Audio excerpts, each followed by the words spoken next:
Hey guys, it's Bill from Linden, Tennessee. We're going to do a little rust repair this weekend. Now, I had made a whole video of this wheel well. This used to be covered with this thick, nasty undercoating stuff that they brushed on at the factory with like a 2-inch paintbrush that you do a house. This was lathered on. It was awful. Anyway, so I had to scrape this stuff off. Some of it scraped off in big chunks. Most of it on this side scraped off in big chunks. On the other side, I had to get a heat gun out and a scraper, and it took hours and hours to do it. And most of the metal underneath of all that stuff was fine. But then there were just these little sections, like right in here, that had rust poking through that undercoating stuff where water had trickled in underneath of it. And, just it rusted. So all of this is just pure, factory metal. It's in really good shape, which is pretty remarkable for these 1980, for these old Volkswagen pickup trucks. They tend to rust out really bad in this area. But, I mean, there's just some surface rust. This is just all surface rust. So I can sort of kind of get that down to get rid of the surface rust. And then I've got this stuff called rust mort. And it's kind of like a rust reverser. So I'll just paint that on with a little chip brush. And then coat all this with some self-etch priming. And then come back later with some underbody or some truck liner or something like that. Anyway, if I had the other video to show you, I would show you how there was just a chomped up section right here that had rusted all the way through. So I replaced that. This, if you count this is like 1, 2, 3, 4, I mean like 5. There's so many pieces of metal and it's all just welded on top of each other. It's crazy. Anyway, but water gets behind it and it rusts from the inside out. So I had to cut that out. I made a little panel, put over the top of it, welded it in, sanded it down, good to go. Then there was like 2 little bitty spots right here that I thought I could just come in with a welder and fill them in. But every time I lit a spark on it, it just ate away more metal. So then I had a big hole that I was going to try and fill in it. Same situation. Before you know it, I ended up with this mess. So now I've got this giant piece cut out. And now all I've done is just taken a piece of 22 gauge. This is 16 gauge over here. That's actually 16 gauge. And it makes sense because that's where all the crap from the wheels come up and whack it. But this part's just 22 gauge. So now I've just made a little cover piece. And I'll come and I'll bend it down around and fold it under. It doesn't need to be beautiful or perfect. It just needs to fill in that hole. I wish there was something I could do with that. It's got this there's a little hole from the factory there that a rubber plug was on. But there's this stuff that you can buy that you squirt on the inside of the frame. I could do that. But there's still there's probably mud and more rust inside there, and I don't know how to get that out. So it'll just stay. At some point, you just got to go, okay, I'm going to do the best that I can, and if anything comes up later, then I'll deal with it then. And that's how this is. So, but I'll show you the other side.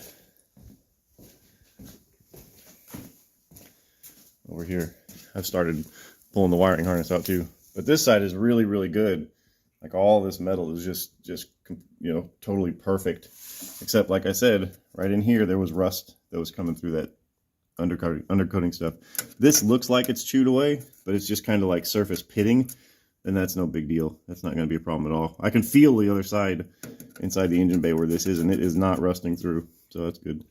And yeah, this is kind of an example of what that other side looked like. So I suspect this is going to be the same deal. I'll end up chomping out a big piece right here and filling it in too. And that's okay. I think I can do that. So, all right. I'll see you later.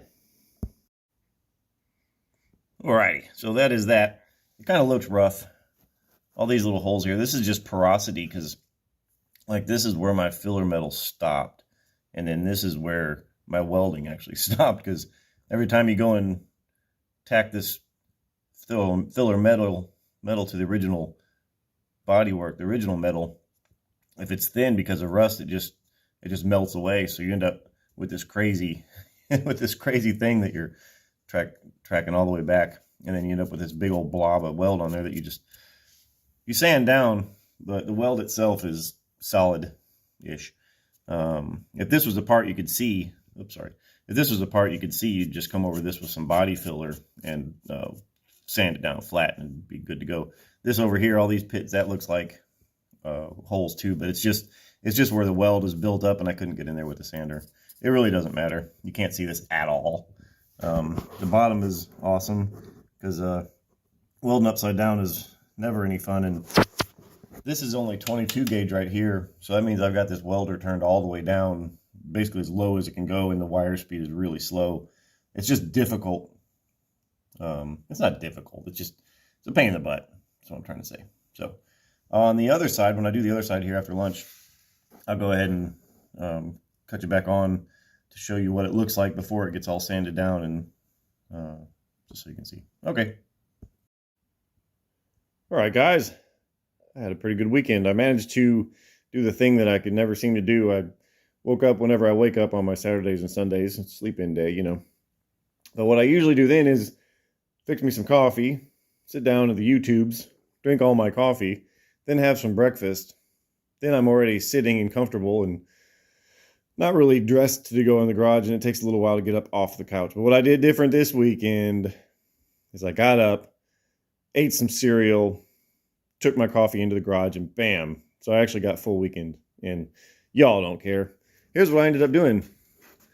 So I put that rust mort stuff on here. I put 2 coats of that on here. I had to look up the directions online. There's actually no directions on the bottle. That's how you know when something's good, when it's like for commercial use only and you're supposed to know how to use it before you use it. That's when you know it's good stuff. At least that's what I'm going to tell myself.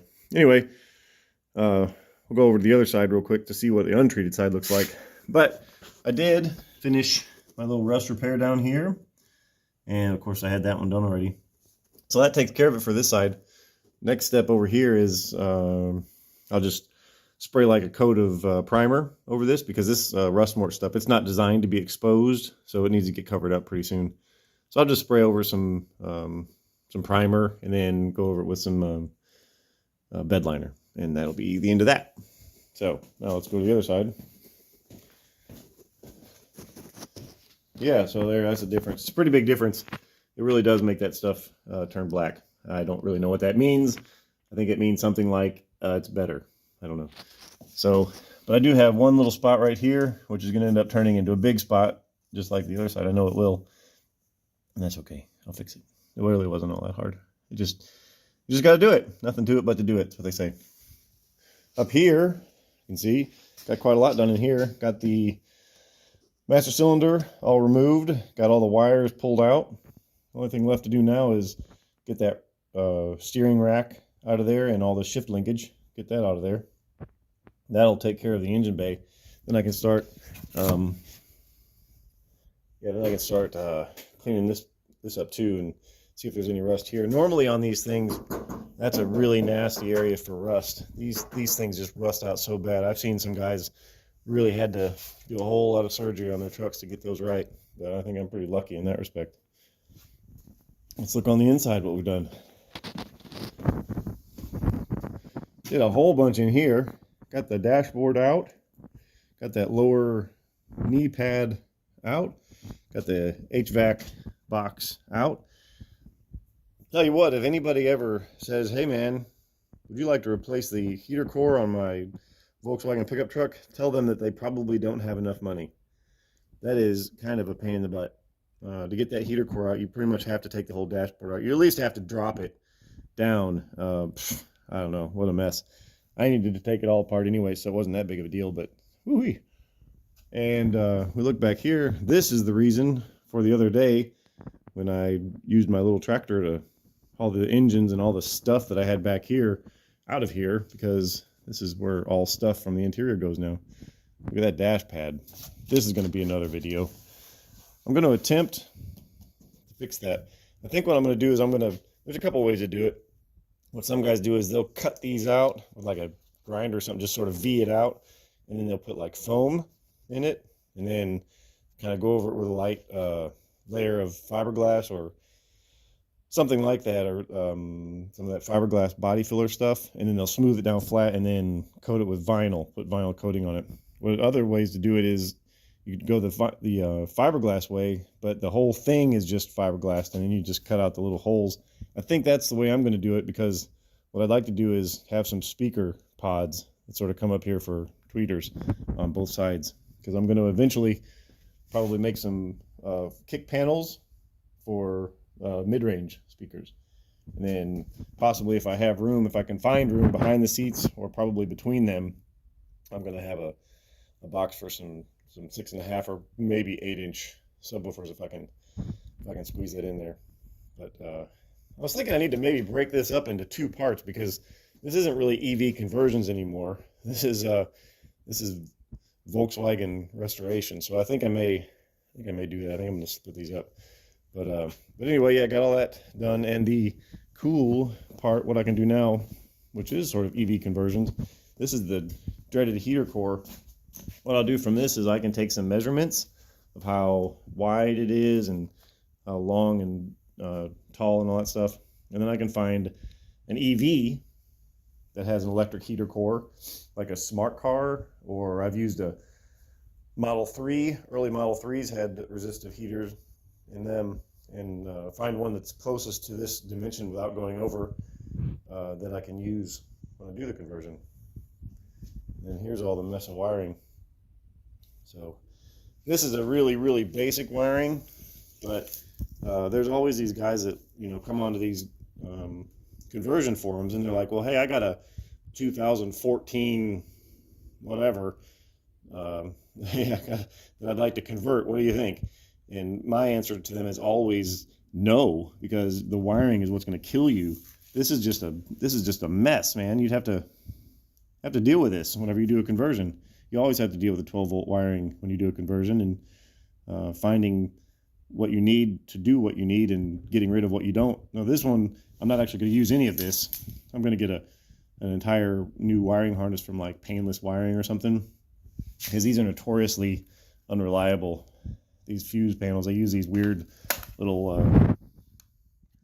I don't know, little bullet-shaped connectors. They got little pointy ends on them, but they got these dumb little fusible links in the middle, and they're just sort of wrapped over the side, so whenever you push it in, it can make not a very good connection anyway, and those are really notoriously not reliable. So I'm going to just replace this entire harness with a different one. Yeah, that's the plan anyway. So, all right, very, very successful weekend for me. Anyway, I hope you had a good weekend yourselves. So what's next? The next thing I'm going to do is I'm going to pull up all this carpet down here and check to make sure how my floorboards are, because they could be rusted out. I don't think they are, but they could have some surface rust that needs that rust board on it. One concern that I do have is back here. This is bulged out. All this is kind of bulged out right here. What I'm probably going to do is I'm going to come in and I'm going to cut this out and see what's back there. And I think what I'm going to find is a whole bunch of rust. I think rust is happening back there. And stuff like this concerns me. I got a little water dripping from underneath of here. Need to see what that's all about. I suspect what's going on is somewhere in my window seal I've got rusted through, because it leaks from here as well. So got to fix that. Can't have that. So somewhere in here there's some rust. There's some rusted all the way through. I don't really know how to get this thing out without breaking it. I may end up calling a professional. There's guys that replace windshield glass, and imagine if I called one of them and gave them some bucks, they'd take it out for me. Same with the front windshield. I'm gonna get all these windshields out so I can kind of tape it off and paint it nice, and just again make sure that there's no rust in these corners. I don't expect to find any, but it's worth taking off just to do. And same with up here. I want to be able to get this down underneath of this weather stripping. I want to, get underneath this weather stripping and get down to the bare metal there before I prime and paint it. So that's the thing that I need to do next. All right, guys. Well, hey, I appreciate you watching. We'll catch you next time.